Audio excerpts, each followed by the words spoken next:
أعوذ بالله من الشيطان الرجيم بسم الله الرحمن الرحيم. Lesson number 757, Surah Al-Ma'idah, ayah number 105. يا أيها الذين آمنوا عليكم أنفسكم لا يضركم من ضل إذا اهتديتم إلى الله مرجعكم جميعا فينبئكم بما كنتم تعملون.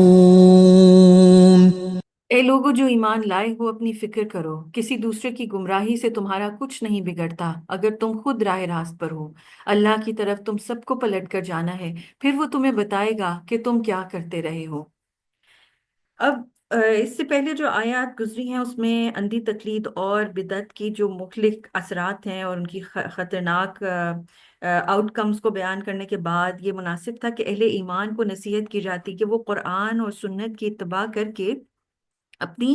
اپنی اصلاح کی فکر میں لگے رہیں، اور انہیں یہ بھی اطمینان دلایا جاتا ہے کہ آدمی اگر راہ ہدایت پر گامزن ہے اور عمل بالمعروف اور نہی عن المنکر کا فریضہ اپنی پوری، جسے کہتے ہیں نا، طاقت اور قدرت کے ساتھ کر رہا ہے، تو دوسروں کی گمراہی کا وبال اس کے سر نہیں آئے گا، اس لیے کہ روز قیامت کوئی کسی دوسرے کا بوجھ نہیں اٹھائے گا اور ہر شخص کو اس کے اپنے کیے کا بدلہ ملے گا۔ تو دوسروں کا جو گناہ ہے اس کے سر پر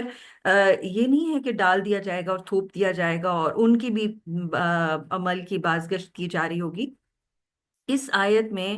اسی مفہوم کو واضح کیا گیا ہے، لیکن اس کا یہ ہرگز مفہوم نہیں ہے کہ مسلمان جو ہیں وہ عمل بالمعروف اور نہی عن المنکر ان کے اوپر واجب نہیں ہے۔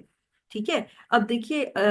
حضرت ابوبکر صدیق رضی اللہ تعالیٰ جو ہیں، انہوں نے اللہ کی حمد و ثنا کے بعد یہ فرمایا کہ اے لوگو، تم یہ آیت پڑھتے ہو اور اس کا غلط مفہوم سمجھتے ہو۔ میں نے تو رسول اللہ صلی اللہ علیہ وسلم کو کہتے ہوئے سنا ہے کہ جب لوگ برائی کو دیکھیں گے اور اسے نہیں بدلیں گے تو قریب ہے کہ اللہ کا عذاب ان سب کو آ دبوچے گا۔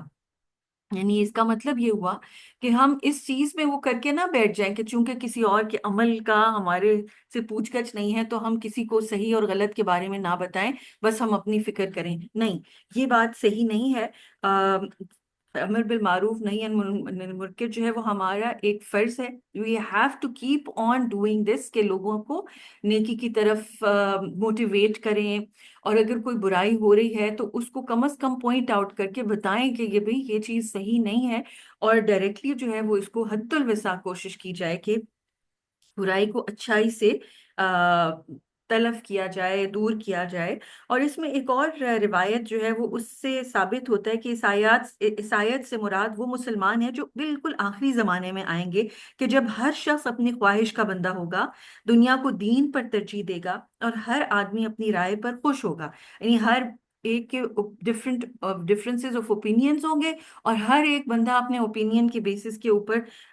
رائے قائم کر کے بیٹھا ہوگا۔ تو رسول صلی اللہ علیہ وسلم نے اس زمانے کے مسلمانوں کو نصیحت کی ہے کہ جب ایسا زمانہ آ جائے تو اب الناس کو چھوڑ کر اپنی فکر میں لگ جاؤ۔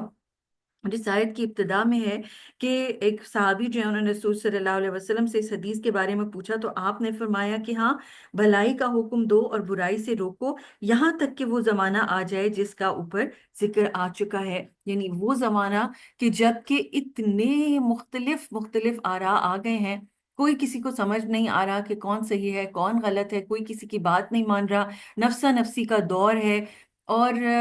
برائی جو ہے وہ اپنی پیک پہ پہنچ چکی ہوئی ہے، اور انسان سوچے کہ میں روکوں تو کس کو روکوں، کیسے روکوں، کیا کروں۔ تو اس میں یہی ہے کہ انسان جو ہے وہ اپنے آپ کو تو کم از کم بچائے کہ خود جو ہے وہ اس گند میں سلپ نہ ہو جائے، گناہ میں سلپ نہ ہو جائے، اور خود بھی جو ہے وہ اس کے اندر اپنی زندگی نہ گنوا بیٹھے۔ تو اللہ سبحانہ و تعالی ہمیں صحیح راستے پہ رکھے ہمیشہ، اور ہمارے دین کو جو ہے وہ محفوظ کر لیں کہ ہم اپنے دین کو جو ہے وہ دنیا کے اوپر ترجیح دیں، اور وائس ورثہ نہ ہو کبھی بھی۔ آمین ثم آمین۔